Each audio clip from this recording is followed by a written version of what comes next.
Ladies and gentlemen, boys and girls, welcome to this week's episode of Before the Freak Out. My name is Charlie, your host with the most as always, and we have got a lot to break down this week, from what went down at wrestlepaloza, what's been going on this week, the amazing TNA invasion at NXT, and of course, what's going to happen next week at Crown Jewel. Run the thing. Are you ready? We are Before the Freak Out. Wrestling for the fans, by the fans. The number one podcast for the latest on Raw, SmackDown, all pay-per-views. My name's Charlie. I've been a wrestling fan since I was the age of 15. And over the last 5 years, I've gone on the most insane journey. We go through everything, analysing every moment. Welcome to Before the Freak Out. So come along and let's go. Ladies and gentlemen, boys and girls, welcome back to yet another episode of Before the Freak Out. My name is Charlie, your host with the most as always, and this is the number one podcast you want to come to for news, rumours, and of course discussions on all things to do with wrestling. Now, we've got quite a lot to go through. First of all, I want to apologise that we didn't have an episode last week. It was a case of not being available to film. It was literally that was the case.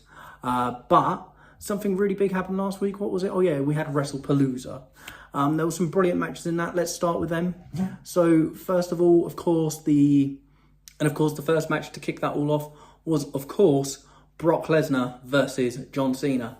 Now, I had a lot of high hopes going into this, and I'm not going to say I was disappointed, but I have to say it was a lot shorter than I thought it would be. And I understand why they did it, because it makes sense in the long run with Brock Lesnar coming back. But I just felt that, considering this was the final time that Cena faced him, I just feel at this stage that it should be obvious that he should win. I know that sounds really boring and cliche, but he's literally got 2 official matches left. No, 3 official matches left. So we've got Crown Jewel, which we will talk about later in the show. We have Survivor Series, which we still don't know what's going to happen at. And of course, we then have his final match, who we still don't know who it's going to be. But funnily enough, I just thought I'd throw in here that apparently Edge, Adam Cole, Adam Colbeck is apparently going to be leaving AEW. Now, if this happens and he returns to WWE at Survivor Series, which would not be a new thing, we've had many people return. CM Punk, Randy Orton, Roman Reigns, I believe, a few others just to name, at Survivor Series in the past. I think that could lead up to it being John Cena's final match. And I think we can all be in agreement that Edge is a very, very worthy opponent to be John Cena's last match. To me, it makes more sense than anyone else I can see on the card.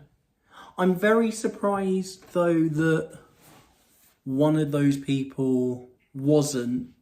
Well, I'm not saying it wouldn't be, but I think if there is going to be a one-on-one match before his final match, my prediction would be it has to be Roman Reigns, because he hasn't faced him yet in this run. And I'm quite shocked that hasn't happened. If you were asking me at the beginning of the year, I said at the very beginning of the year, I think his last opponent should be someone like Roman or Cody. Now, of course, we know what happened with Cody. We had Cena turn heel. Cody's just got the championship back after SummerSlam. And I think that it's very interesting that Roman's been kept away from all of this the whole time. So in my perspective, I think it should go the match that's going to happen at Crown Jewel, Roman Reigns, Edge, if it was down to me. If that is what they're aiming for and what could happen, I think they are the names I would pick.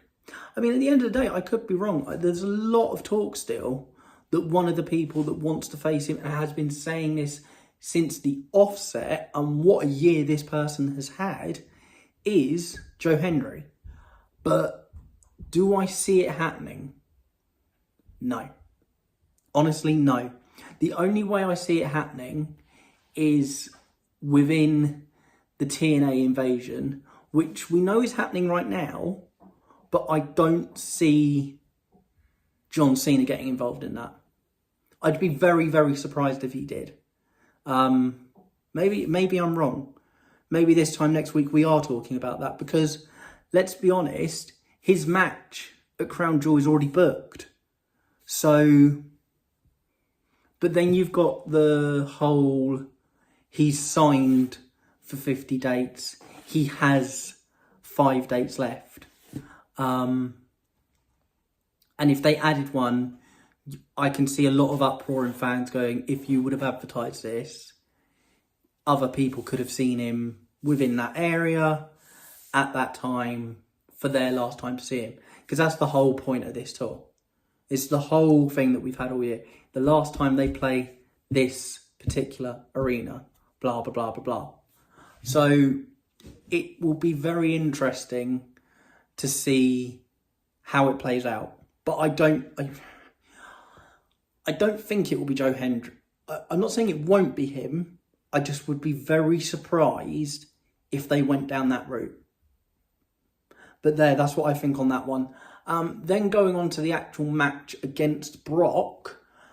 Again, I thought it was really good, but it was too short. And it was the point of the match. You know, Brock Lesnar's back. He's the beast. He's the beast incarnate. No one can stop him. The unstoppable force. Heyman's back with him. God, that was confusing this week on SmackDown. Trying to work out who he was talking about. I mean, he's under so many people now. Which I think we all know that it's going to be a case where, I mean, will it? Where Brock joins the Alliance. So then we have Bron Breakker, Bronson Reed, Becky Lynch, Seth Rollins, and Brock Lesnar. But if that's the case, I just see that as another setup Judgment Day, where you know that many different characters with such different opinions are not going to work together. So we're just aiming for it to set up to crash and burn. So to me, I think that either there's 2 or 3 things that's going to be going on here. Paul's going to go back to Brock, and the whole time's been that plan. Paul's going to pull one on everyone again, like he did at Mania, and actually go back to Punk. But that would really shock. I mean, you know, some of the things that have happened this year have been so shocking. And that's the thing, is a lot of them have been, that's incredible, I never saw that coming, but we haven't got the payoff for it. And I feel like where we're near the end of the year now, I'm not saying them kind of surprises still won't happen, because they still have to, you know, what people always forget is that once Survivor Series happened, there is no pay-per-view for these days, nearly 3 months. All right, fair enough, it is now in February, but actually, I can ask my editor because he's here. Pete, do me a favour. Look up the date for the Royal Rumble next year in January. It's already January the 31st. It is 31st, so it is basically going into February. Yeah. So it is, yeah. So we're looking at December, January, no PLEs. So that's, I'm trying to work it out. So if, let's just say randomly, the Survivor Series is on like the 28th of November, okay? That's 7, 8, nearly 8 weeks, 6 or 8 weeks of no pay-per-views. And in that time, they've got to let it go over Christmas, have it then start building up again in January, and have at least 3 major storylines build up to then kick off the road to WrestleMania, which will go on till April next year. And we've known this. I know I'm repeating what the obvious is, but I think the reason why I'm repeating it here is basically because it will be very interesting to see where Paul Heyman is standing by the Royal Rumble, because there's a lot of cogs in place now. I think the alliance is genius, but I don't think it's going to hold for as long as something like the Judgment Day. It's at the point now where I already think there's too many characters in it, because Bronson Reed could easily be the dark horse in this whole thing. Bron Breakker, we know, is going to be champion within the next... next year, maybe? I mean, is he the obvious choice for the Royal Rumble next year? Really? Like, think about it. Is he, like, the obvious choice going into it? If we're going for someone brand new, I don't know. But then you've got to look at the whole situation that Roman's in. Roman's only had, I think, 4 matches all year. I could be wrong, but in terms of official matches, I think he's only had 4 all year. And he's not had Heyman with him. He's only worked with the Usos once. That's something I'm going to touch on later. But I don't know. I think that the situation you're in with Paul Heyman now is really where,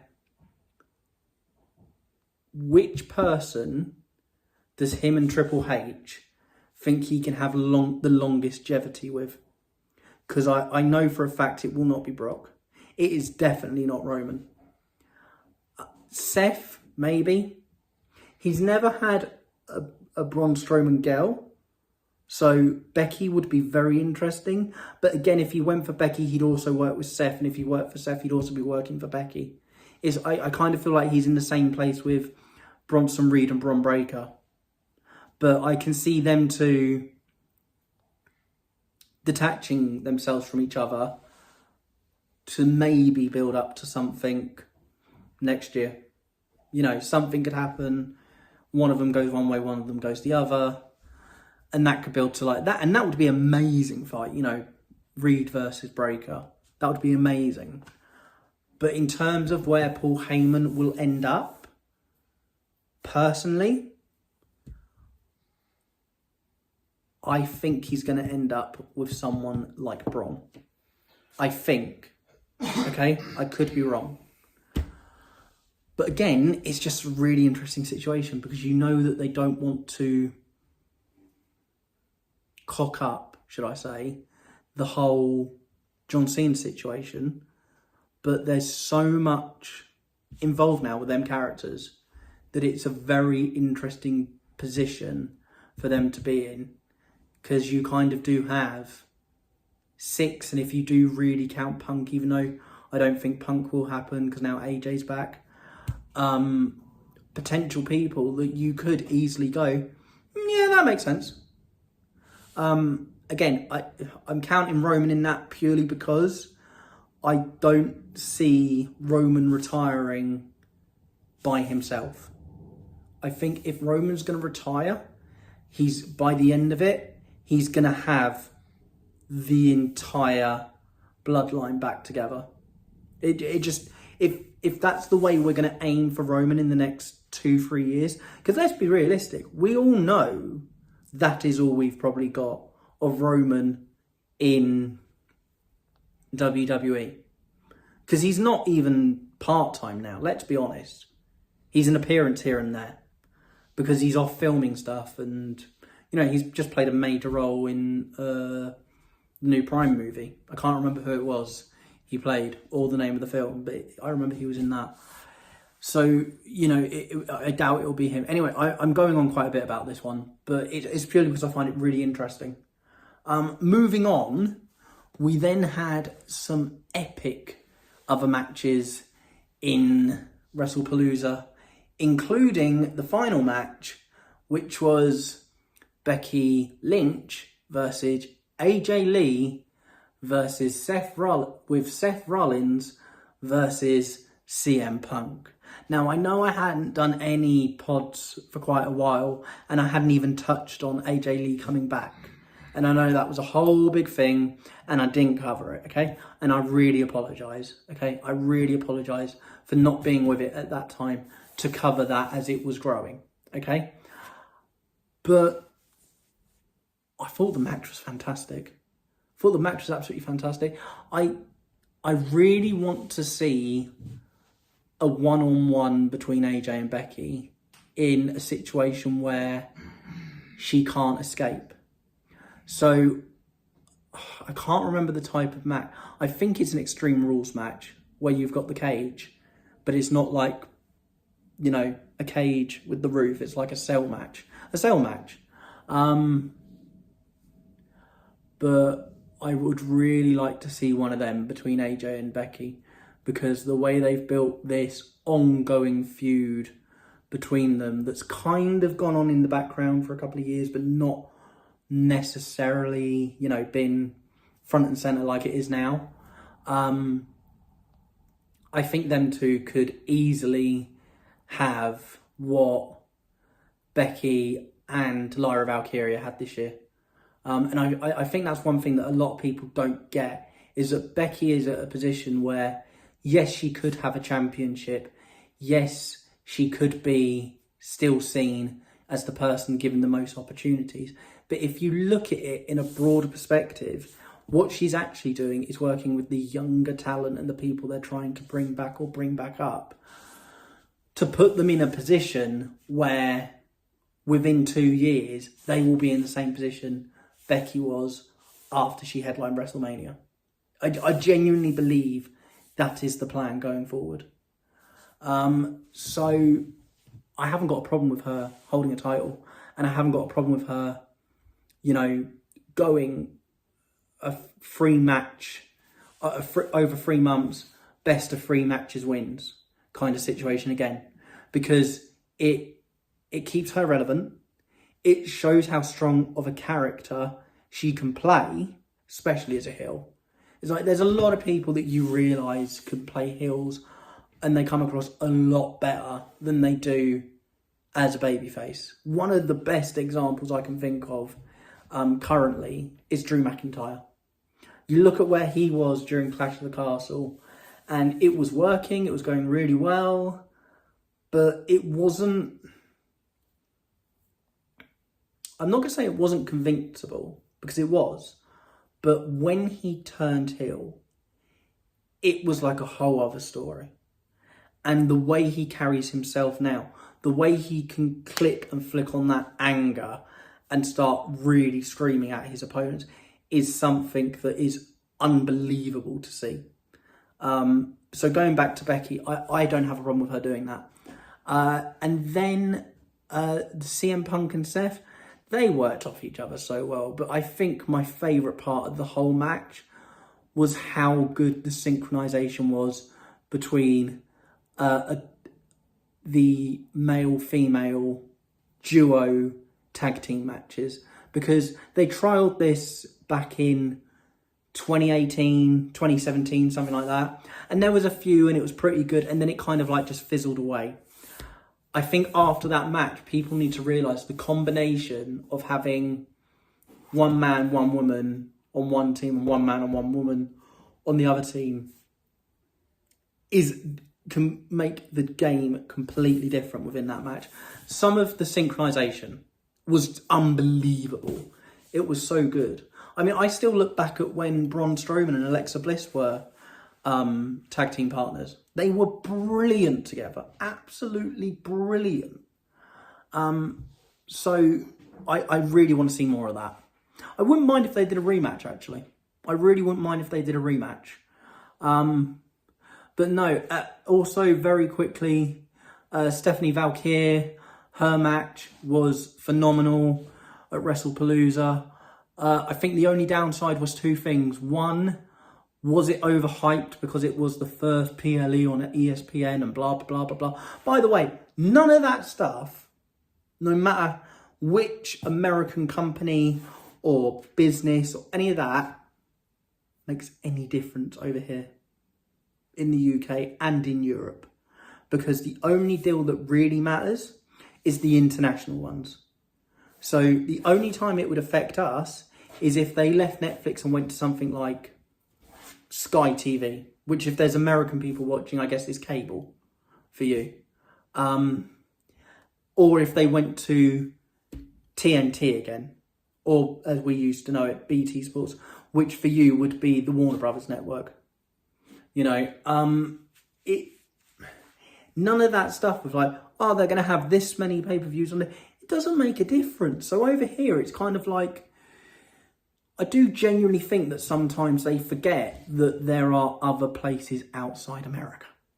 I get the deal's massive. I get that the poignant point of the whole deal was we now recognise wrestling entertainment or sports entertainment as an actual sport.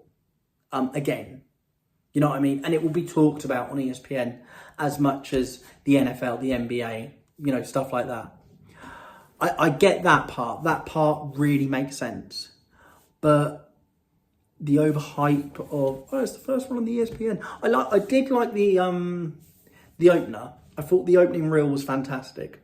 I'll give them that. And I love it any times when they do, I know this sounds like really cliche, but I do really love it when they do like one of those monumental opening reels and the curtains drop and you have Triple H in the middle of the ring with just one light on him.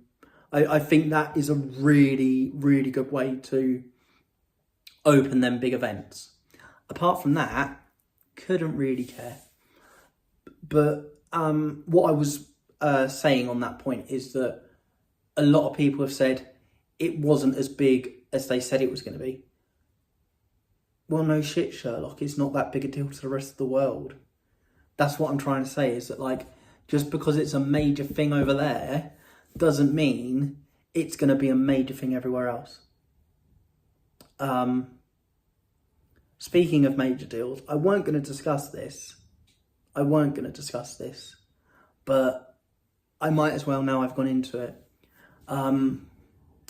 As we all know by now, if you don't wake up, big shocker coming for you, is that there was a major announcement made over the last 2-3 weeks, which is the Kingdom of Saudi Arabia officially announces that going into Riyadh season of 2027, they will present in Riyadh WrestleMania 43. I really hope I got that all right and I didn't offend anyone. Because it's a massive deal. It's a huge deal. It's the first WrestleMania that's outside America. Personally thought it should have been the UK, but we're not going to throw up that kind of cash at the moment. Because I know a lot of people have lots of different opinions on it. Mine,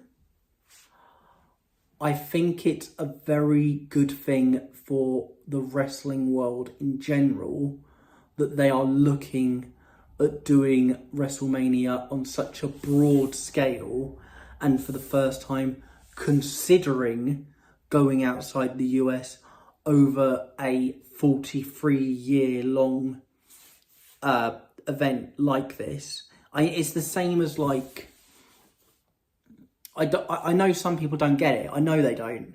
But it is the same as the Super Bowl being announced to be at Wembley Stadium, or your country getting the Olympics. You know, I know some people think it's not that big. It is. It is.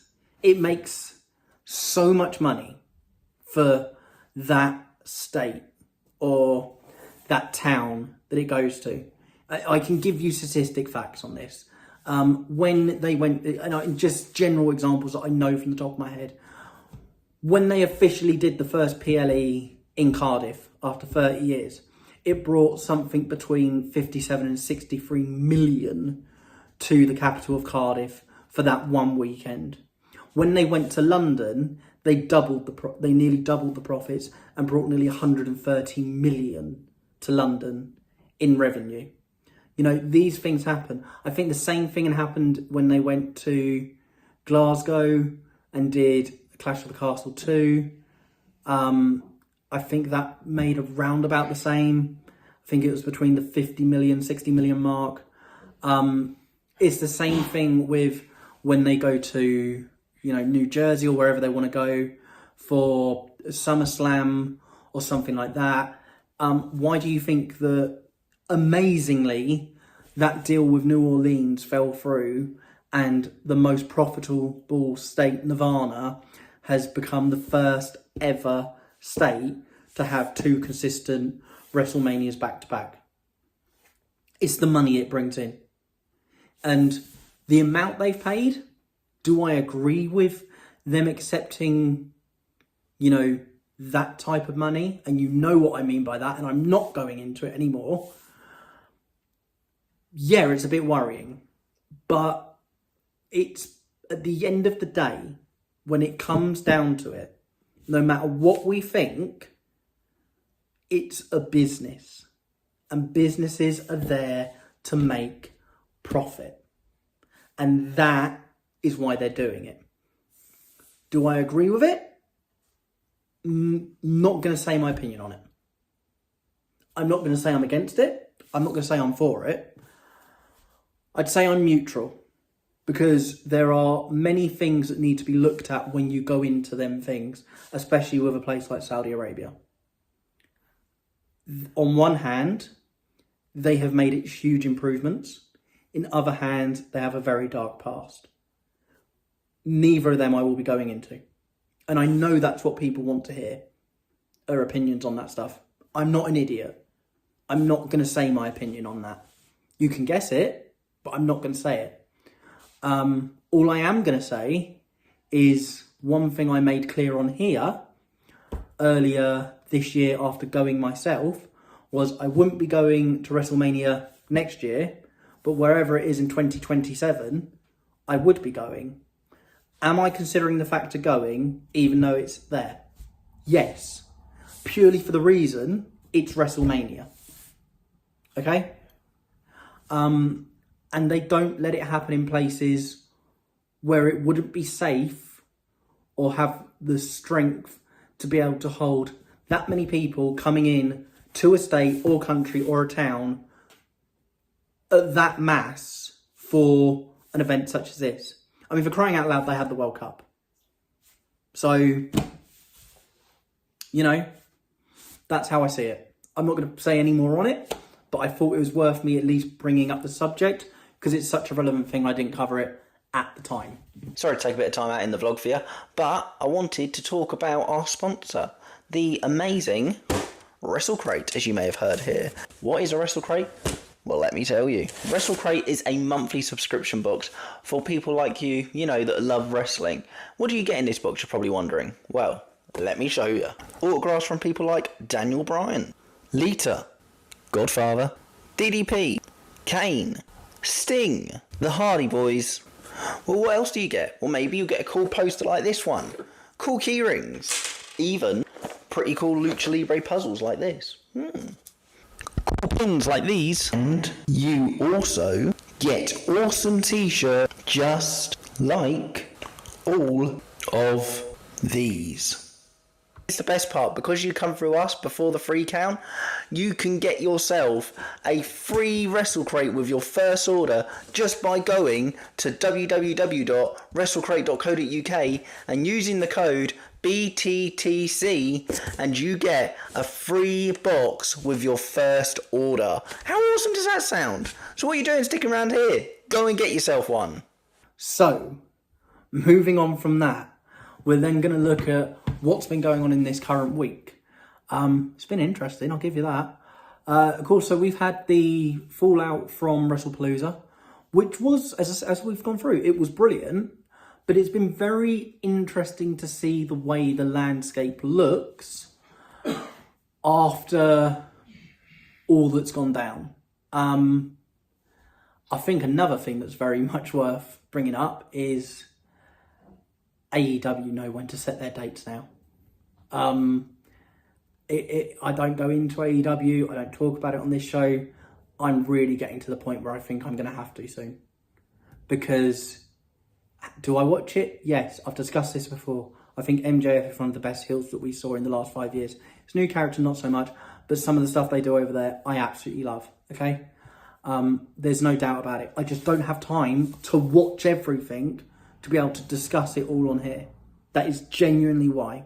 If you are a casual wrestling fan, you do not have up to nearly 15 hours a week to put in to cover every single main show.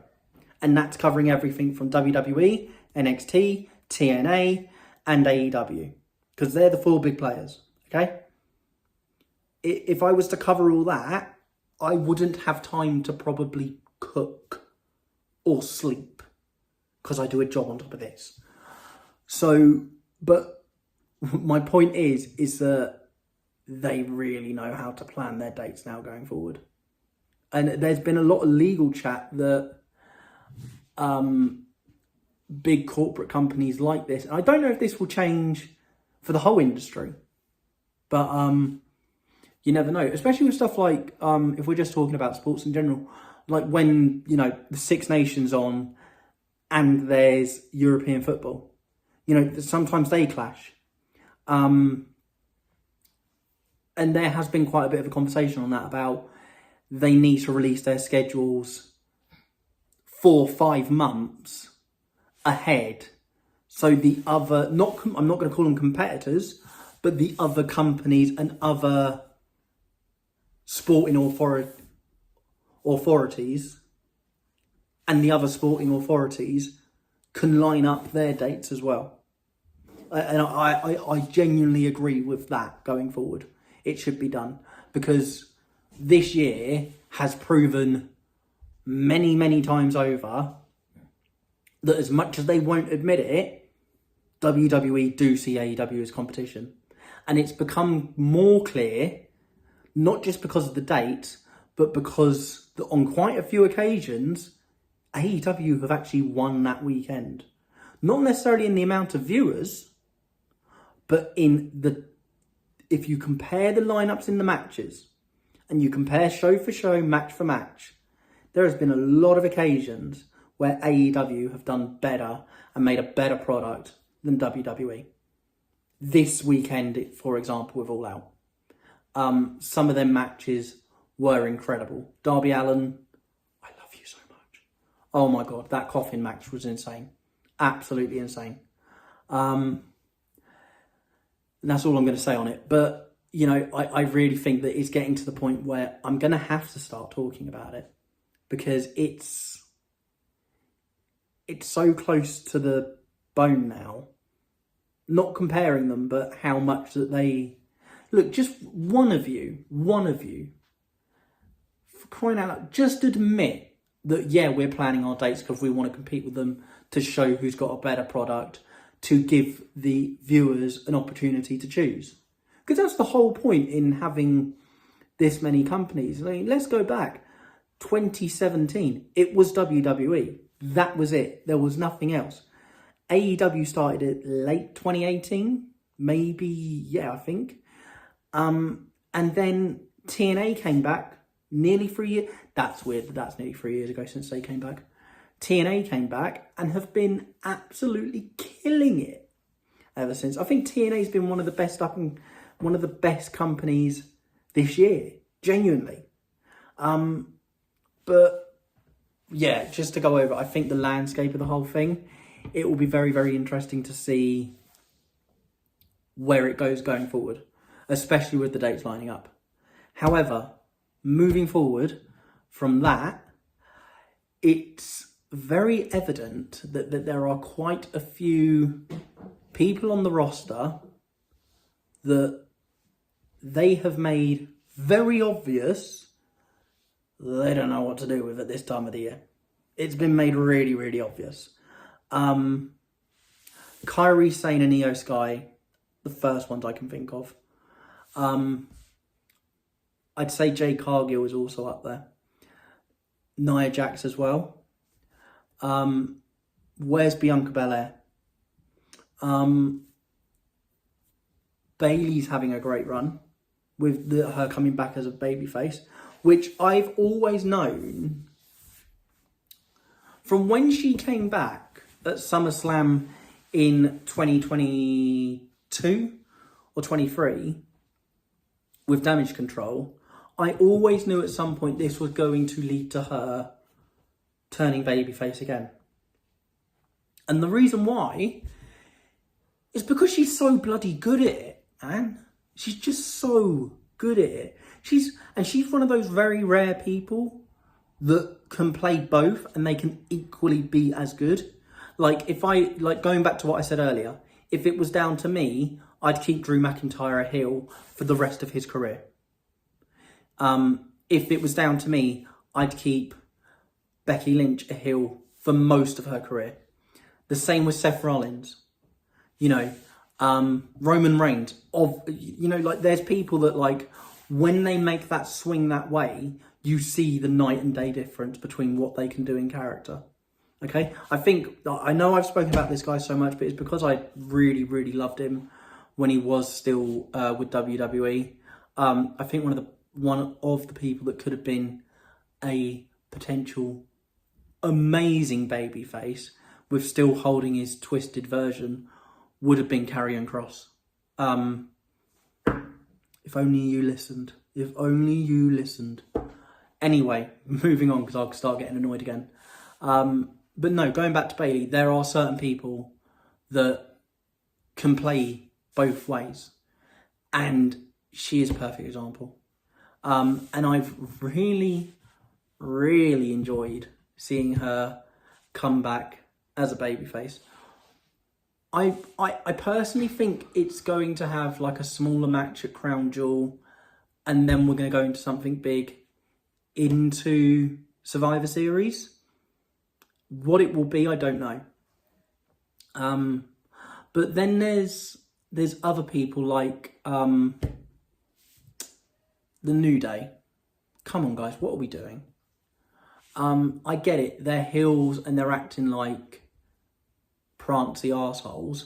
But if you wanted prancy arseholes as a tag team, you had this tag team that was going for the last 2 years, getting quite big, and then you stopped kind of showing them, Pretty Deadly. You had them. They're fantastic.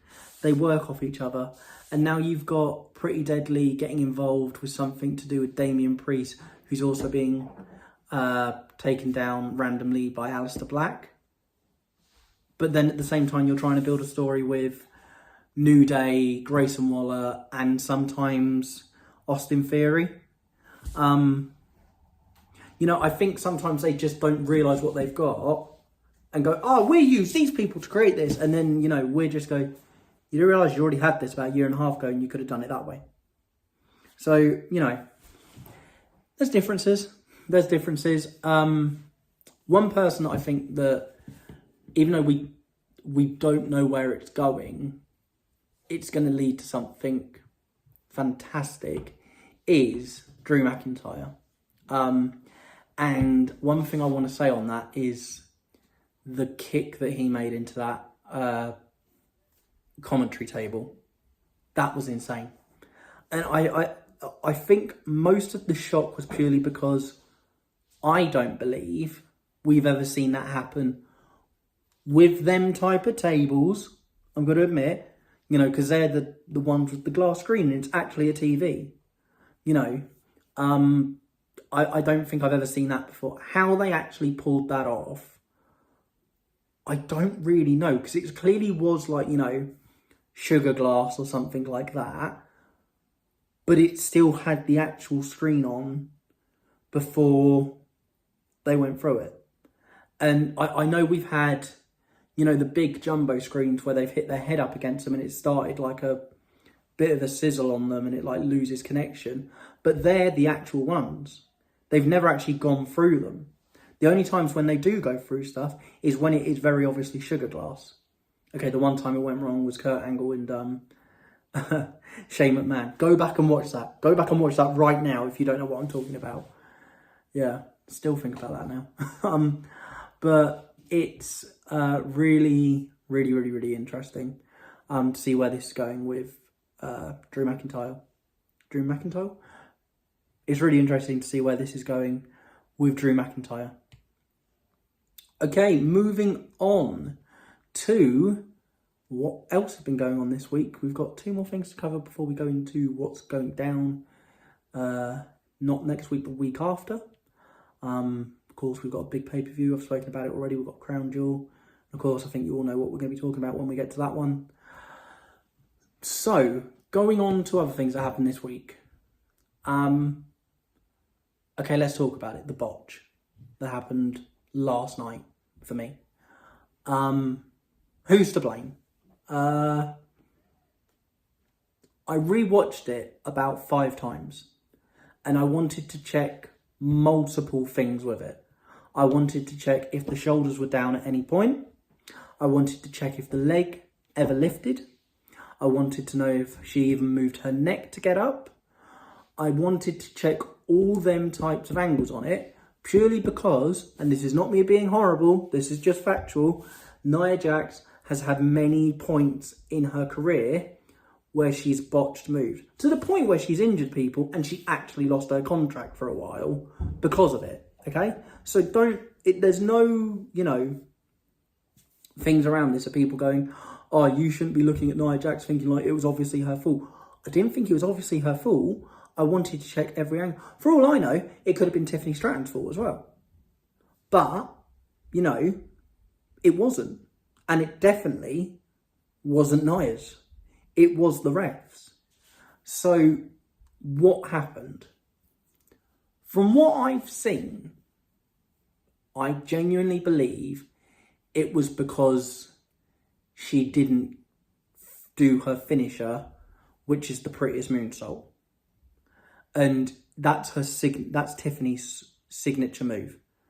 Now, there's a lot of debate online saying if you've paid to see that person, you should see that finisher.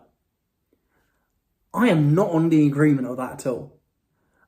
You can expect it, but surely you would rather be part of a situation where things actually change in the storyline and therefore something new happens.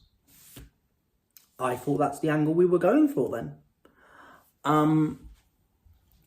And yeah, I don't agree with people saying it's because she expected her to do it. You can see very, very clearly on both Nia's and Tiffany's face looking at the ref, and Nia particularly even verbally mouthing, "What are you doing?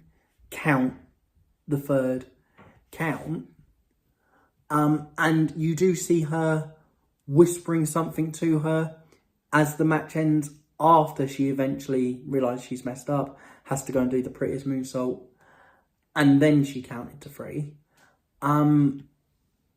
What would have been really interesting is the other point people were making, that if you could kind of already see that she wasn't going to slam down as she went for 3.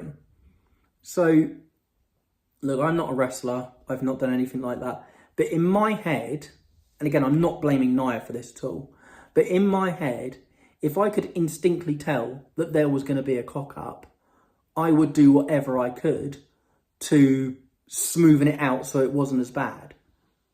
So, in her case, should she have kicked out? Maybe. But it's not a case where it is actually her fault. It's a case where it happened so quickly. The 2 wrestlers, the 2 competitors in the ring, believed they had paid it off to that point in the running time of the match and how much time they have left with the timekeeper. The other person clearly knew that we need to wrap this up. I am not involved in the final part of this match, and stayed out of it, meaning Jade Cargill. So it really does come down to the 2 competitors, Tiffany and Nia, both on the agreement of we are running out of time, we need to wrap this up, and we need to do the finisher. And the ref realising it is that point in the match, we are going for the finisher, the next count is 3. And I don't know which way to go on this. There are things being said online that the ref has done this before. Now, I'm not going to go and blame the ref and say it was definitely her fault. You know, she's done this before, because I don't know if she has, and all that stuff. But it's a very interesting one, because I really don't like using the word botch, but there's no other way of describing that. And personally, I don't think we're ever going to find out who was to blame for it. I mean, for all we know, someone at the back, because we all know they're wearing earpieces, someone at the back could have said, by mistake, and now Nia's going to kick out. And because she's been told that, and she, as the referee, has to go off what she's hearing in her ear because of all the noise, and she has to control the match the way it is and pass that on to the competitors, someone backstage might have made that mistake and said it, and therefore she has followed them instructions. Them two thought they'd done enough. They don't have earpieces in and are then questioning her, which then makes her look bad. So I think it's a case where either the timings didn't line up, or one of them or someone had said, this is how it's going to go. I do not believe that any three of them instinctively thought, within just their own, way of looking at it, that, right, I now know that I'm not counting to this because she hasn't done the prettiest moonsault. I now know I'm holding her leg because this is the end of the match. I'm not kicking out because this is that. Okay, I don't think any of that happened. I genuinely think it's a case of one of them didn't realise on the timing, and someone or something was said within one of the in-ears, or they didn't line up and just have the communication they usually have in the ring within that situation. That is genuinely what I think's happened. Do I think we're ever going to find out what happened, really? No. And then finally, we have got that crazy thing that happened on NXT this week, which was TNA invaded. I didn't see that coming. So who did we see that we haven't seen for a while? We saw the Iconics. That was pretty cool. We saw Matt Cardona, legend, who's great to see back on WWE networking, should I say. And many, many other faces. I was very surprised we didn't see Joe Henry. Considering he's become the face of TNA, I was really surprised we didn't see him. But, it was really nice to see a lot of familiar faces that had been on WWE TV before have that opportunity to come back and do that. And I think that's the reason why TNA and WWE work so well together. They both know that if we share stars, we can help each other's profit. It's the same thing with the AAA purchase. Like they get people like Dominic Mysterio. We get to see people like Mr. Iguana and Psycho Clownface. People like that some people are not known to, within the general wrestling world. And people that only see it on this version of wrestling, they get opened up to this other type of wrestling, which is Lucha Libre, or, the same with AEW when they work with New Japan. They get to see strong style if they've never seen that before. I think it's a really good thing. Do I think this is going to last to the point where it goes into affecting the main show? I'd really like it to. I don't think it will. Purely because I think that, going back to what I said earlier, there is so much going on at the moment, and I don't think they know what to do with it. If you throw in another 10, 15 people, fair enough, you could go, but then you could match this to this and that to that. Yeah, but that can only run for a certain amount of time because of the contracts that both individual companies are under. It's the same thing with the Joe Henry thing. They could only have him at particular events because they had him under contract at TNA and they let him do it. It's not a case of Joe Henry going, oh yeah, I'm going to go and do it. It's it's WWE going to Joe Henry and saying, do you think we'd be able to use you for this segment? And then WWE talking to TNA and making sure all parties are in mutual agreement. So for 10, 15 wrestlers to do that on the main roster, it's not going to happen. It's not going to happen. But it is going to be very interesting to see No Mercy.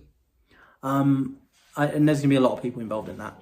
I think we'll see one or two come over and stay involved in a story like the Joe Henry situation going forward, like we saw earlier this year, which was fantastic.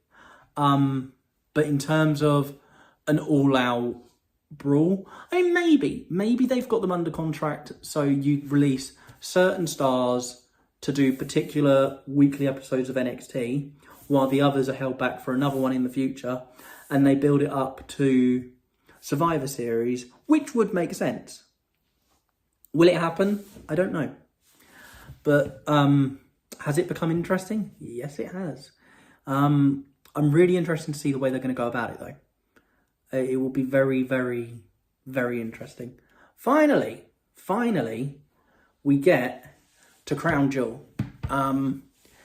And there's two major stories here, which is last night we found out that Stephanie Valkyrie will be going on to face Tiffany Stratton for the Women's Championship, which will be a great match.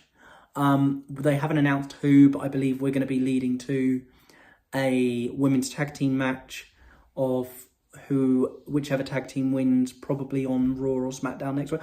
This wasn't said, but within the ways they were talking about it, I believe this could be announced on Raw that it happens on Friday, or they announce it next Friday and it happens on Raw the week before. It's going to be one of them. Because they're obviously going to have a match. By the way, really quickly on that, wasn't I right? Just they have been fantastic tag team champions. From the moment that they said that we're going to put Alexa Bliss and Charlotte Flair together, I don't know why. I just instantly knew it was going to work. And hats off, not just for the storyline, not just for the way they've been carrying the championships, but the way them two have actually put in the grind to make this not just believable, but fun to watch with their social media posts and the way that they've gone out and done stuff at public meet and greets and stuff like that, and the way they talk about each other. They work so well off each other.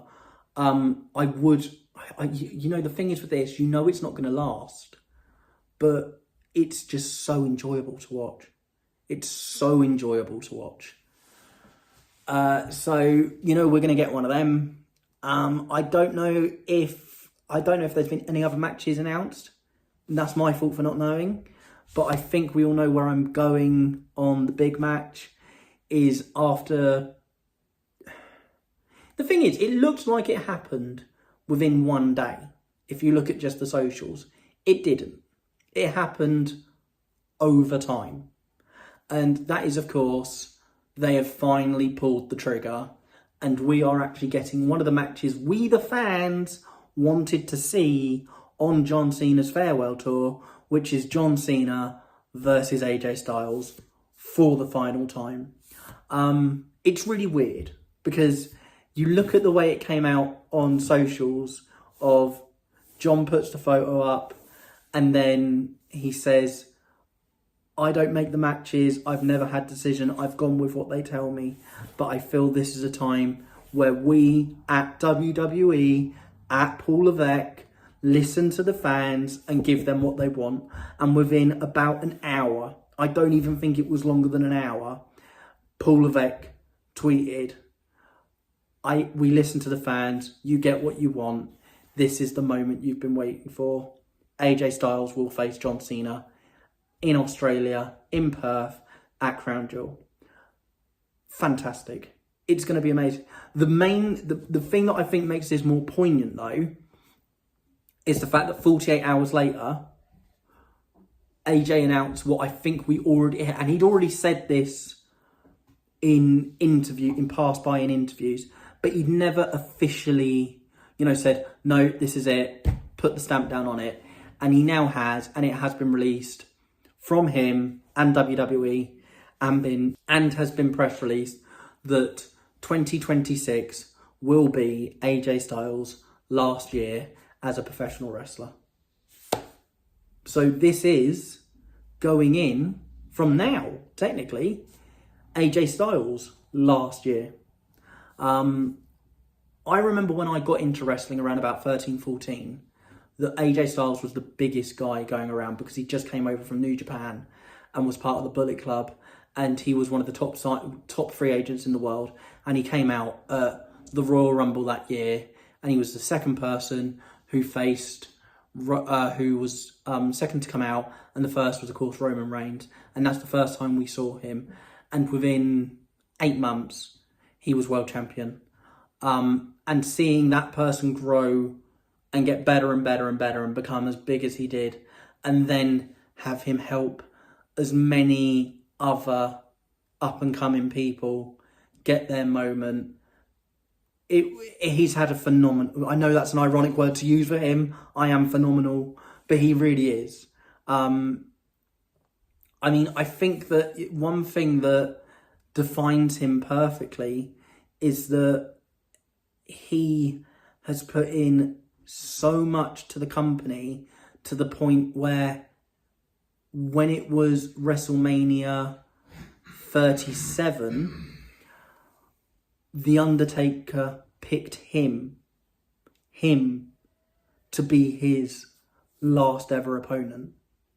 And I think that not only was it an honour in himself for AJ, but it cemented AJ in a place where this is someone that we need to look after and is at the top of their game.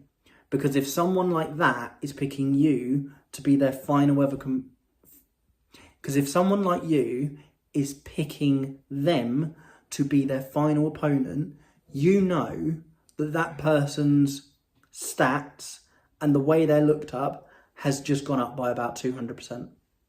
Because if you're seen by another colleague that has got a way bigger profile than you, probably one of the highest you can get, look at you as a individual at the same level, everyone else has to raise the bar at the way you look at them. So there's been that. Again, the John Cena matches we've had with them, they've been incredible, man. And, there's so much that he's done, and I still think there's so much we could look forward to now, knowing that we are going into AJ's last ever year. So congratulations to both of them. Well done to the fans for getting this over, I have to say, because I wouldn't say I've had a problem with John Cena's final year. I've actually really enjoyed it. I know a lot of people have hated the way it's gone about, but I personally enjoyed it because you can't say they haven't tried to cover all bases. You really can't. Like, everything you thought might not happen or could happen has happened. Was there a bit of a mishap with the way the story went at some parts? 100%. I'm not an idiot. I'm not going to deny that. But in terms of the way the run's gone, I think it has been really, really good. And the fact that we're now, even though we're near the end and we kind of wanted this nearer the beginning, the fact that we are now getting them matches that we were talking about, like we had one last match with Randy Orton, we had, all the others at the beginning, that we're now going back to that and getting, AJ with one of his best rivals ever in one of the final matches is a huge thing. Going back to what I said earlier, do I think that Edge should be the last person? Yeah, I do. Yeah, I really do. The only other person that I personally would have wanted to see him go against again, purely because it was one of my favourite matches ever, was him against Shawn Michaels. And that was the match that was at It was in London. It weren't at the O2. It was before that. I can't remember the name of the place. But that is the only other person. And of course, Shawn Michaels has been retired for like, God, it must be nearly 13 years now. Must be. And he's physically, and I'm not saying that in a rude way. I think most people know this. He's physically not in the shape to be able to do anything in the ring anymore. He's fantastic with what he does with NXT. But if we can get Edge, it'll be perfect. Right, ladies and gentlemen, that is it for this week. I know we've gone over a lot of things, but of course we've got many things to look forward to, including who else is going to be at Crown Jewel, who is going to be John Cena's last opponent, and where are we going with Drew McIntyre, and who is Cody Rhodes really feeling about facing Seth Rollins in a champion for champion match. We will find out next time on Before the Free Count. See ya.